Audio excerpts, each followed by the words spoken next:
కౌరవులు పాండవులు బాల్యకాలంలో ఉన్నారండి, ఇంకా పెద్దవారు కాలేదు, అందరూ కలిసిమెలిసి ఉన్నారండి. ఆ టైంలో ధర్మరాజు గారికి ఒక అభిప్రాయం కలిగింది. ఏమిటంటే రాజసూయ యాగం చేస్తే బాగుండని ఇంకొక 10 రోజులు ఉందండి యాగానికి.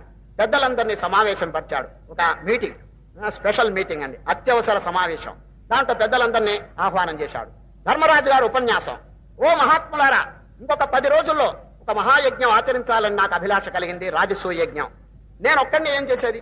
మీరందరూ నడుము కట్టుకుని సహకారం సహయోగం నా కనుకిస్తే తప్పకుండా అది జయప్రదంగా జరుగుతుంది. కాబట్టి మీరందరూ నాకు సహాయం చేయండి రాజసూయ యజ్ఞంలో అన్నాడు. వెంటనే ఒక ఆయన లేచి, తప్పకుండా చేస్తాం, కానీ మాకు డ్యూటీ ఇవ్వండి, మీ నోటికుండా మాకు ఒక పని అప్పచెప్పండి అన్నారండి. అక్కడ కూర్చున్న వాళ్ళు వెంటనే ధర్మరాజు ఒక్కొక్కరిని పిలిచి ఒక్కొక్క శాఖ ఇస్తున్నాడు. భీముణ్ణి లేపాడండి. ముందు భీమసేన, మీకు డైనింగ్ సెక్షన్, డైనింగ్ అంటే వంట సంబంధమైందంతా మీరు తీసుకోండి, చూచారా. ఇంకొకరిని పిలిచారు కర్ణుడు గారు చారిటీ. వచ్చినటువంటి మహనీయులు, అప్పుడు కర్ణుడు అందరూ దుర్యోధనుడు కలిసిమెలిసి ఉన్నారండి. వచ్చిన వారికి చారిటీ అంటే దానం, ధర్మం. అంటే కర్ణుడు మహా దాన కర్ణుడు కదండి, వారికి దానం వదిలిపెట్టారు. దుర్యోధనుడిని పిలిచి ఏమిచ్చారు తెలిసిన, ఎవరైనా రాజులు కానుకలు తెస్తే ఆ కానుకలన్నీ తీసి క్యాష్ బాక్స్ లో వేస్తుండు, యు ఆర్ ది క్యాషియర్ అన్నాడండి. ఎవరిని? దుర్యోధను.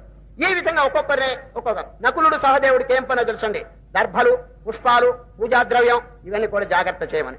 అర్జునుడికి ఏం చెప్పారు తెలుసండి, వచ్చిన వారికి పూజ చేసేటానికి చందనం తాంబూలం ఇచ్చి మర్యాద చేయటం, గెస్ట్ డిపార్ట్మెంట్ అంతా అర్జునుడికి ఇచ్చాడు. ఈ విధంగా ఒక్కొక్కరికి ఒక్కో డిపార్ట్మెంట్ ఇచ్చి అందరు నాయన మీరు ఈ సేవలు ఈ కార్యములు చేసుకోండి అని ఓం శాంతి అని సభను విసర్జించబోతున్నాడు. ఆ టైంలో సభలో కూర్చున్న ఆయన ఒక ఆయన లేచాడండి. ఎవరో తెలుసిన? కృష్ణ పరమాత్మ. కృష్ణుడు గారు అక్కడ వచ్చి కూర్చున్నాడండి సభలో. ధర్మరాజు గారు, అన్యాయం, ఇంతమందికి పని పెట్టారే రాజసూయ యజ్ఞంలో, నాకు ఒక్క పని ఇవ్వలేదేమిటి అన్నాడండి. ఎవరు? కృష్ణ పరమాత్మ. ఇంకొకడైతే ఒరే ఇవ్వలేదని చెప్పి తప్పించుకుని పారిపోయేవాడు. కానీ కృష్ణ ఐ వాంట్ వర్క్ అన్నాడు. ధర్మరాజు 2 చెవులు మూసు, మహాత్మా ఇటువంటి వాక్యం మా చెవిలో పడకూడదు, మీ వంటి మహానుభావులకి మేమా ఒక పని చెప్పేది? అయ్యా మీరు వచ్చి అక్కడ తటస్థంగా కూర్చోండి, మీ సాన్నిధ్య ప్రభావం చేత యజ్ఞం నిర్విఘ్నంగా జరిగిపోతుంది, చాలు, మీరు వచ్చి అక్కడ కూర్చోండి చాలు అన్నాడు. ఎవరు? ధర్మరాజు. నేను ఒప్పుకోను, మీ నోటికుండా ఒక పని చెప్పండి అన్నాడు కృష్ణుడు. అప్పుడండి ధర్మరాజు, నేను చెప్పదగినటువంటి శక్తి నాకేమీ లేదు, మీకు చెప్పలేను అన్నాడు. ఎవరు? ధర్మరాజు. అప్పుడు కృష్ణ పరమాత్మ సభాముఖంగా ఒక వాక్యం చెప్తాడు.